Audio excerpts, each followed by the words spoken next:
For centuries, humans have been growing alongside our botanical brethren. Our histories have mixed and mingled to bring us modern medical marvels, faded folklore, and everything in between. Of course, in order to understand the plant, we have to start with its roots. I'm M. Grebner-Gaddis, and this is Rooted. Hello, and welcome back to another week of Rooted. This week we're digging into a bloom that's been popping up everywhere, and one I personally rely on a lot in my personal apothecary, Calendula. Calendula is actually a genus of about 15 to 20 varieties, but today we're specifically talking about Calendula officinalis, sometimes also called pot marigold, as that's what's most commonly cultivated, and what most folks are referring to when they say they're talking about calendula. Calendula is native to the Mediterranean, South Asia, and much of Europe. It prefers fertile, well-draining soil, and it isn't too picky about full sun or part shade, but it doesn't love the heat. So if you want to grow in the high desert like I do, I suggest adding a more heat-resistant variety like Pacific Beauty.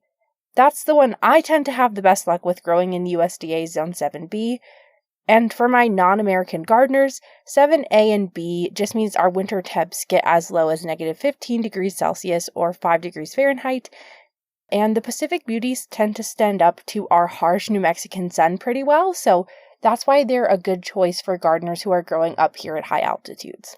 As a garden member, Calendula stands out with its sunny yellow-orange blooms that tend to open and bask in the sun, which is why their name is actually derived from the Latin word calendar or clock, since you can tell the time of day based on how open or closed they are. Standing at roughly 8 to 24 inches tall depending on variety, these bright blooms are a showstopper without taking over. Lots of gardeners, myself included, like to grow them as a border plant around their tomatoes, peppers, and other more pest-prone produce due to their ability to repel bugs, just like most other marigolds. They have thick, simple, alternating leaves that are sometimes toothed and waxy, plus smooth stems.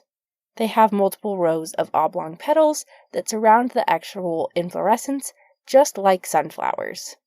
In Greek mythology, there's a story of a girl named Caltha, which, as a bit of a spoiler alert, is actually what they called Calendula before we all eventually got on the same page.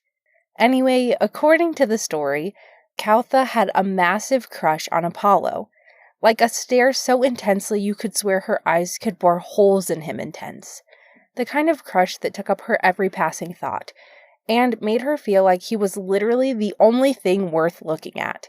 She would wake each morning before the sun to make sure she didn't waste a single glimmer of his light in the sky. She would spend her days basking in that light, dreaming of the day where Apollo might requite her love for him, feeling his power as it burned almost as brightly as her love for him did. But alas, that day never came. Instead, our poor girl literally burnt up for him, baby. And also, I'm sorry and not sorry at all for the Jonas Brothers reference, but after a singeing sting of unrequited love, the gods felt really bad for her. So they let her become a bright, sunny flower we now know as Calendula. In other parts of the world, Calendula wasn't just tied to the sun, but also to illuminating things we might not be able to see with the naked eye, most notably fairies and other fae. According to legend, a potion could be made with the petals of calendula, lavender, and rose, which also sounds like it would just kind of be nice as like a skin balm, kind of floral, really softening, soothing, hydrating for your skin. So that sounds lovely. But outside of that, it was also used to resolve matters of the heart. Specifically, an unmarried woman with 2 suitors would be able to take a blend of powdered calendula, marjoram, wormwood, and thyme, simmered in honey and white wine, then used as an ointment in a ritual to reveal her true match.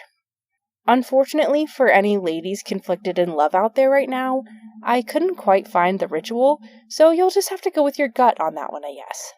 But in more general magic, Calendula is called upon to sort of act as the sun, banishing darkness, bringing abundance and helping to promote growth. In terms of tastiness, calendula is said to have a kind of savory, slightly bitter, peppery flavor. Some people even call it poor man's saffron, as it can add a depth of flavor kind of similar to saffron, but for a fraction of the cost.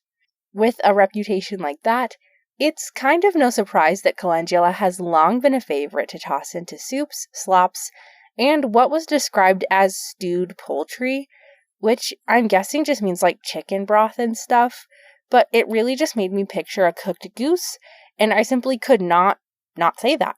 I don't make the rules, I just host the show, okay? Anyway, calendula is more than just tasty. It's also really good for us, especially our skin and our guts, which is super convenient then to put it in soups, something often administered when we aren't feeling well. Crazy the ways that nature is able to find so many avenues to help love and care for us. As a medicine, it has long been used to help upset stomachs, skin issues, and inflammation, especially in recent times for folks who have undergone radiation therapy for breast cancer. It's also historically been used to treat the lymphatic system, much like pansies were, and was sometimes even applied into the eyes directly to treat conjunctivitis, more commonly known as pink eye. The reason calendula is able to help with all of these things is because it contains triterpenoids that have antibacterial and antiviral properties, as well as photoeffective enzymes that essentially signal the body to produce more collagen and some other stuff that our skin needs to heal wounds. It also helps to downregulate a protein known most commonly as TNF-alpha, and TNF here stands for tumor necrosis factor, which is another common source of inflammation. As I touched on earlier, I turn to calendula quite a bit in my own herbalism practice, partially because I think it's really fun to just basically add a bit of helpful confetti into my blends, and partially because I live in a place that can be particularly tough on skin, which is ultimately our first and often best layer of protection, so I like to show mine a little extra kindness where I can. But more than medicine, I know, truly like the one and only gift we want to keep on giving, calendula also brings a bit of a party in the form of vibrant yellow-orange dye and a stunning addition to cut flower gardens.